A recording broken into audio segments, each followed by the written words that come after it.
Okay guys, so today I am at the St. Regis Hotel for the launch of the new S-Class. Okay, now I have to confess, I'm a bit late for the event today. Event actually over already. Alright, but just now I was at the shop checking on the progress of our reno. Almost done, so almost ready to open for business. Now back to media work.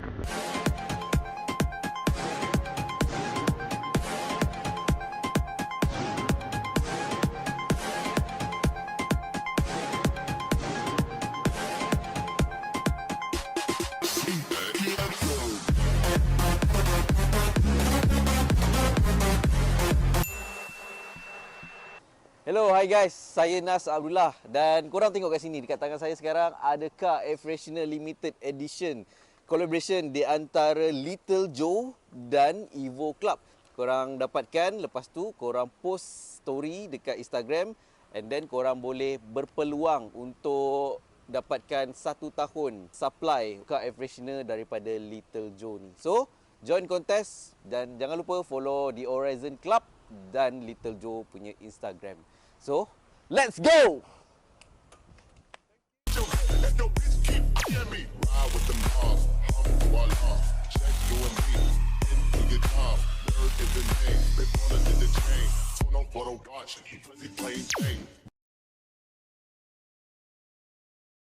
So I'm gonna bring you guys on a journey, okay? How they've set up the place, because I think this looks spectacular, utterly spectacular. So they have brought out examples of the predecessors of the S-Class lineage. So here you have the W108. Okay, and guys, if you remember, I still remember back in those days, these classic Mercedes painted wheel caps. All right, I mean now they're out of fashion now, but these things, right, man, every time when I see a classic Mercedes rolling in one of these wheel caps, I just get mesmerized by it. Hey. So here we have, this is the 280S. Okay, here. So then here we have the W111 Coupe 280 SE. So at that time, right, Mercedes, old nomenclature, 280 of course refers to the engine capacity. S, well, that's the S-Class. E referred to the engine being fuel injected. So, well, there's this additional space here. And let's see what we have inside. Wow, it's all blue, man. What did they set up here?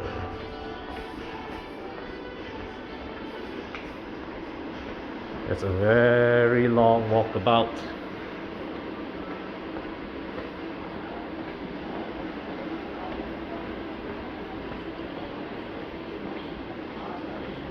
Here's the drinks corner. So you've got, well,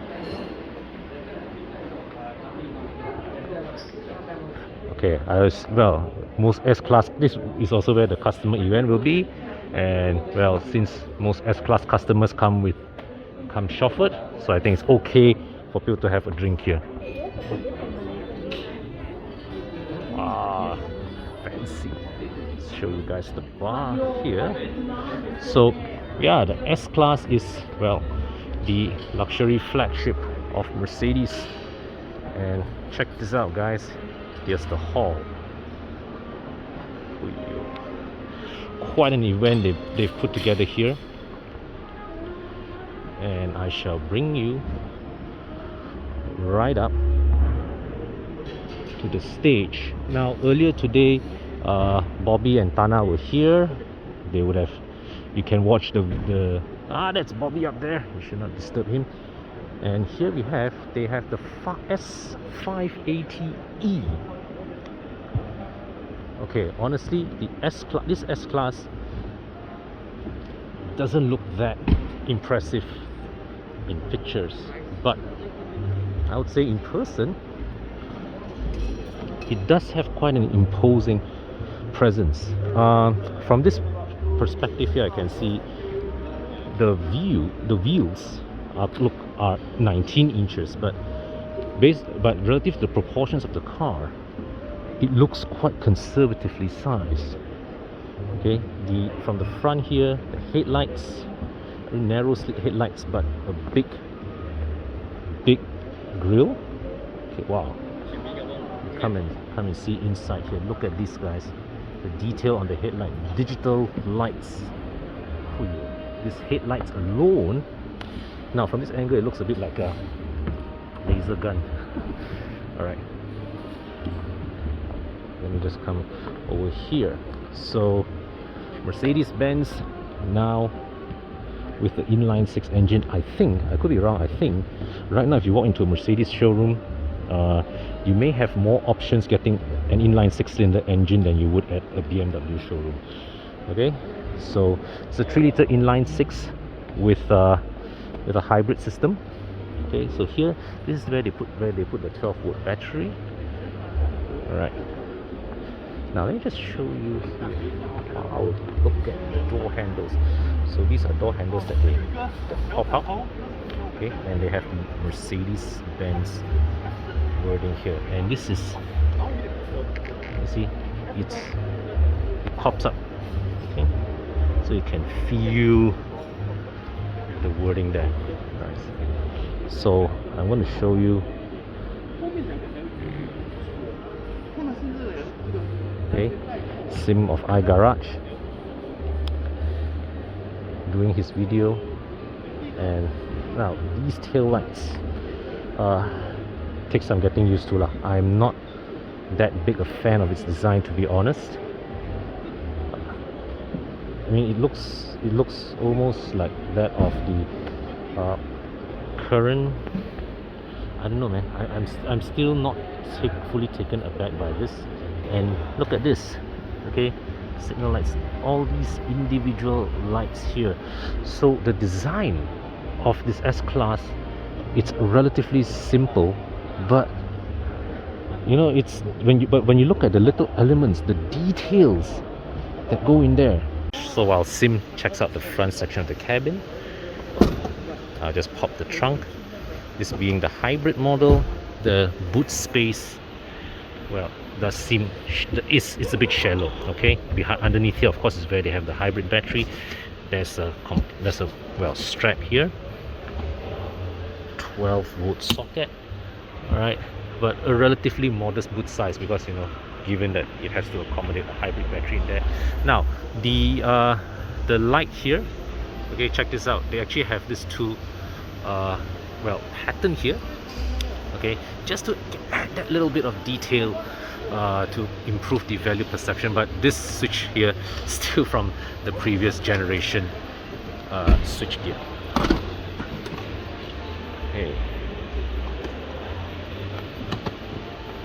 Okay, so here, so this is where you recharge the battery. And where do you refuel? Okay, and here is the fuel cap. So Mercedes has switched the placement of their hybrid battery charging port from here at the back of the bumper to the side. Actually, I personally liked it when they put it at the back of the bumper because because of my personal practice of always reversing my cars into my garage, or into my porch, that, you know, putting the charging bay here, the charging port here was the most convenient location for me. But at the same time, I can see how it interferes with the design. So Mercedes came up with the solution of putting the charging port on one side and the petrol cap on the other side, which is brilliant. So it sort of like mirrors the design on both sides. Very, very clever.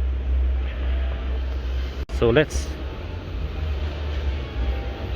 check out the cabin. Look at how the door handle came out, right? Very, very nice. So the door card, wow, look at this open pore wood trim. And this is interesting, they've put the light switch on the door card. All right. So the effect here is that it makes it you know, this area has a minimalist touch. All right, and here the seats, look at the pattern, looks absolutely stunning. And there's an additional, well, neck rest here for the front passengers as well. So here, so you have a standalone instrument, a freestanding instrument cluster.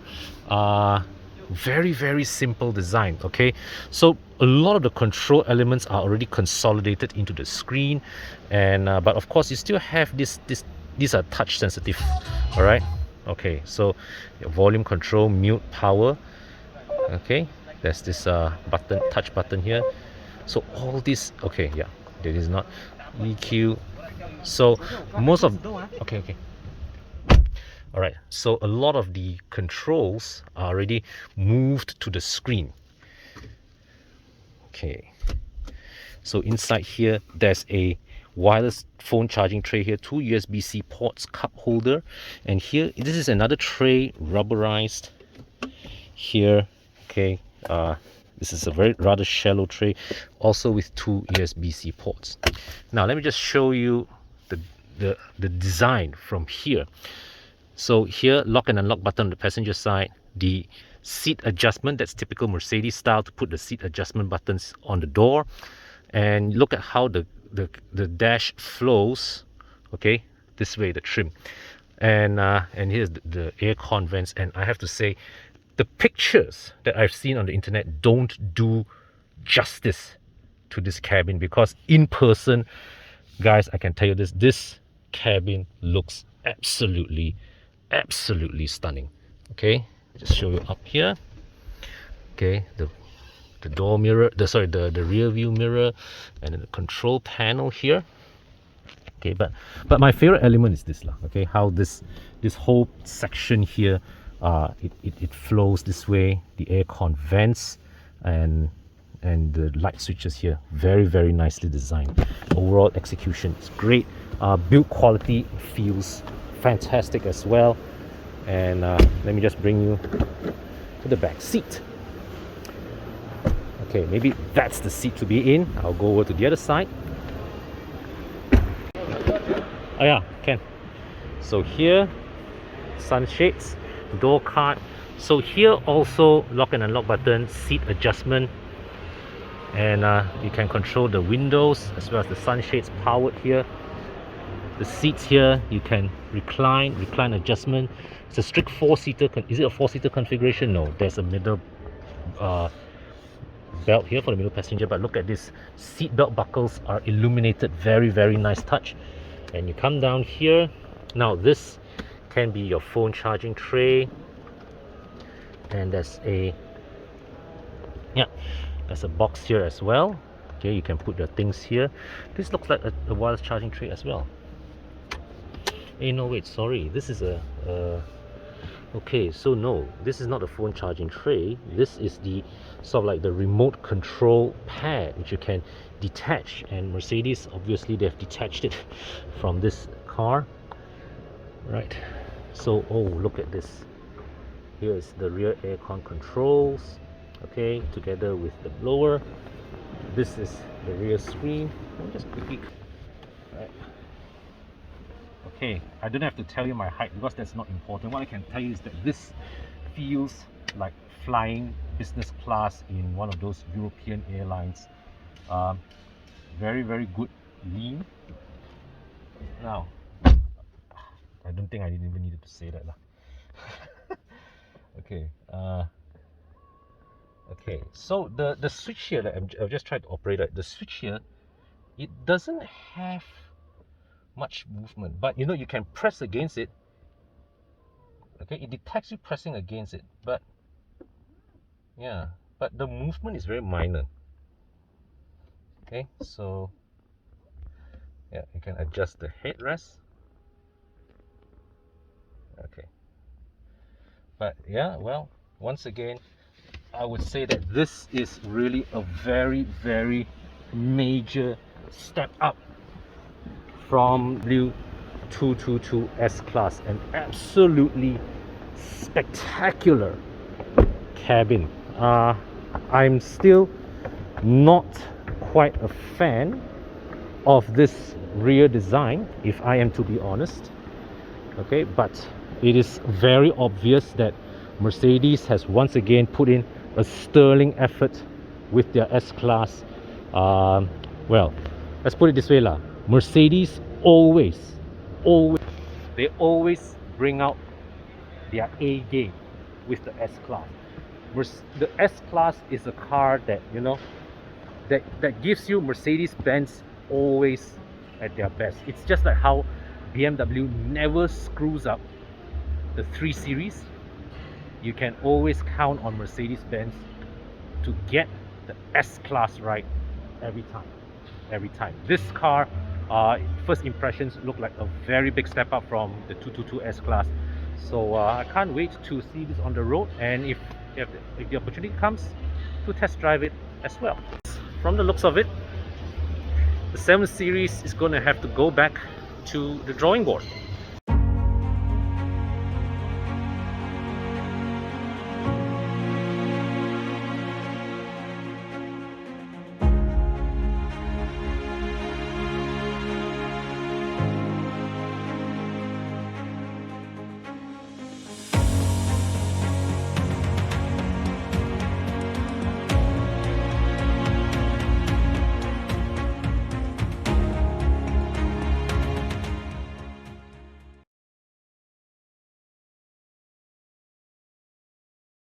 When I switched to Pro mileage, in my case, I got 46-47% of savings for that car. Pro mileage was the only one that gave me 5,000 extra value to cover, yet still cheaper, a lot less.